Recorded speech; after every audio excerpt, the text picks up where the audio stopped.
I want to talk to you guys a little bit about quitting smoking weed and the emotions that you're left to deal with afterwards. And in order for me to add context to this video, I have to give you guys a little bit of background about myself. So growing up, I had like a really good childhood. I grew up middle class. Like I was very, very fortunate. But like many families, my family had problems. And some of those problems eventually resulted in a pretty brutal divorce between my parents. Okay. Now, I was in my teens and this divorce carried on into my mid 20s. And I have two younger sisters at the time who were also experiencing this and the repercussions of this family dynamic. And going through this, I didn't really think much of it. I didn't really believe that it was impacting me in any type of way. Like I just didn't care. I knew it was coming. I didn't think it mattered. And I was wrong. I was very, very wrong about that. Now, at the same time is when I started smoking more and more weed. The more this kind of divorce, the more these family issues intensified, I started to smoke more weed. And initially, honestly, I think I was just smoking weed because I was having a lot of fun with my friends. It was truly something that was fun, something that was enjoyable. But over time, I started to view weed as an escape. It was a way for me to escape feeling and having to deal with these emotions that I had going on: anxiety, anger, depression, helplessness. You know, I felt helpless. How can I help the parents? How can I help my sisters? I felt helpless. And weed was a good escape, or at least I thought it was. See, I failed to realize something when I look back in this. Weed wasn't actually an escape. Weed was just a distraction. And distractions are temporary. And an escape, if it's a true escape, might be something that's permanent.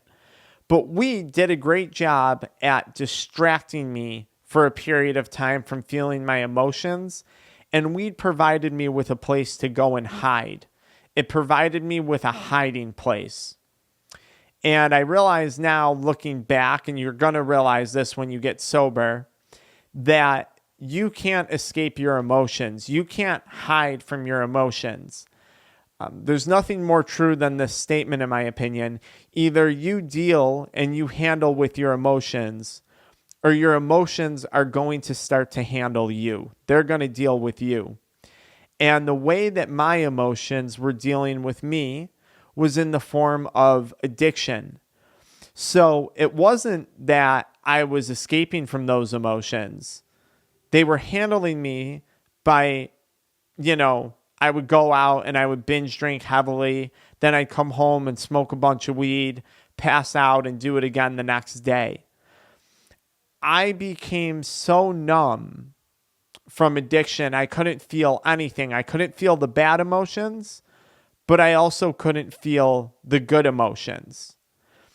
And this is where THC addiction is scary to me, because it's within those good emotions that developed, right? Like going through the things that I've gone through in life, I've become a very empathetic person. I've developed an ability to listen to other people. I've developed a lot of patience, having gone through some of the things that I went through in growing up, right? A lot of stuff doesn't faze me because of those things. I lost that. I lost my empathy. I lost my ability to listen to others. I lost my patience. I lost all of the bad traits I lost all of the good emotions as well. All of the good characteristics that I had when I was struggling with addiction. The thing with addiction is you don't get to pick and choose what you feel. You don't get to pick the good emotions over the bad. When it numbs you, you're numb to all of it. So when I quit, there was a few things happening. One, you're dealing with the physiological effects of THC addiction. So you're dealing with your body has to now rebalance. Your endocannabinoid system has to recalibrate. And your brain has been all messed up. You've been high for so long. You've been drunk for so long.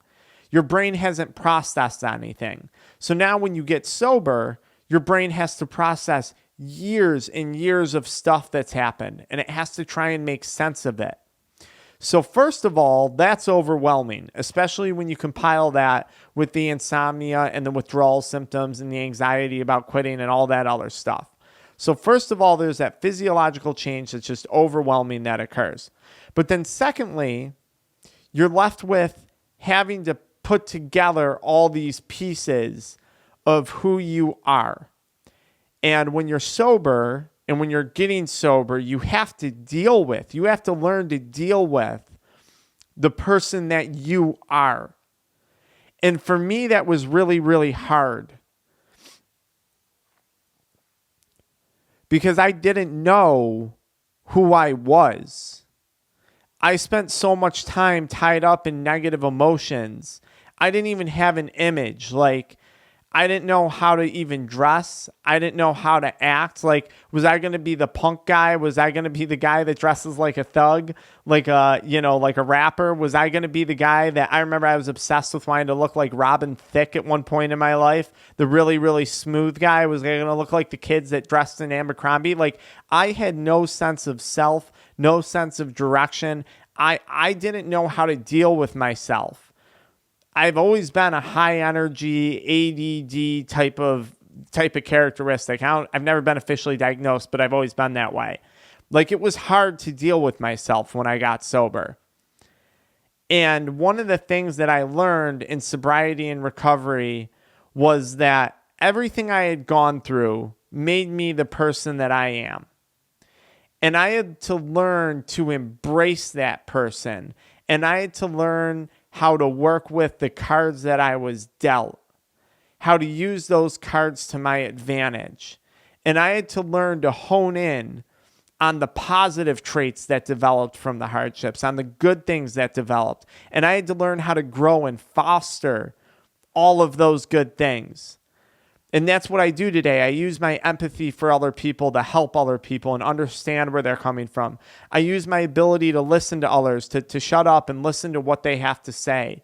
I use my patience in my relationships and in my professional life to not get overwhelmed when things happen, when things go wrong anymore. Those are all characteristics that developed from those hard times in the past.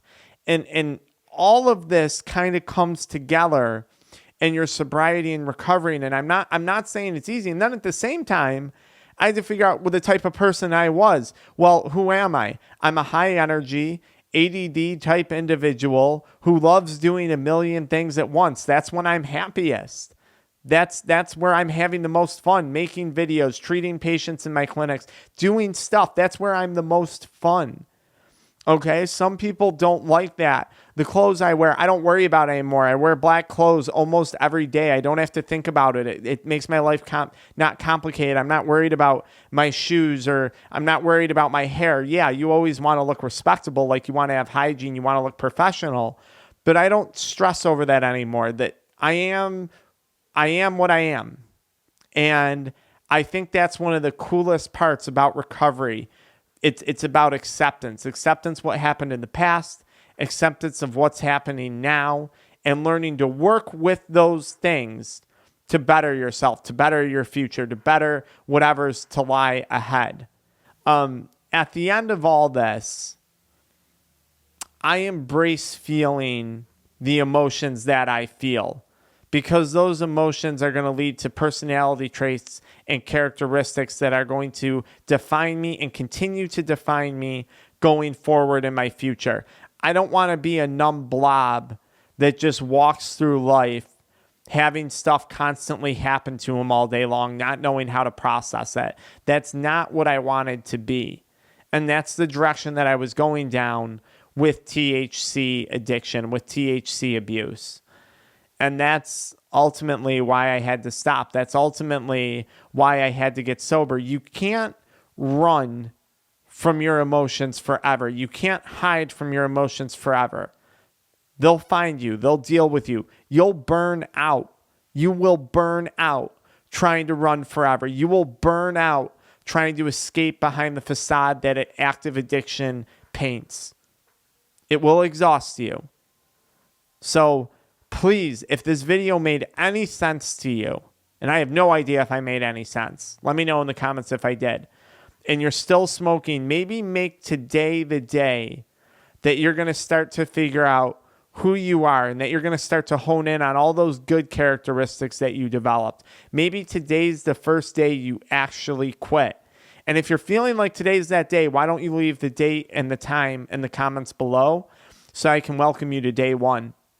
I'm going to follow you guys down in the comments and see what you had to say about this video because I have no idea what I just said. That was emotional for me. I'll see you guys in the comments.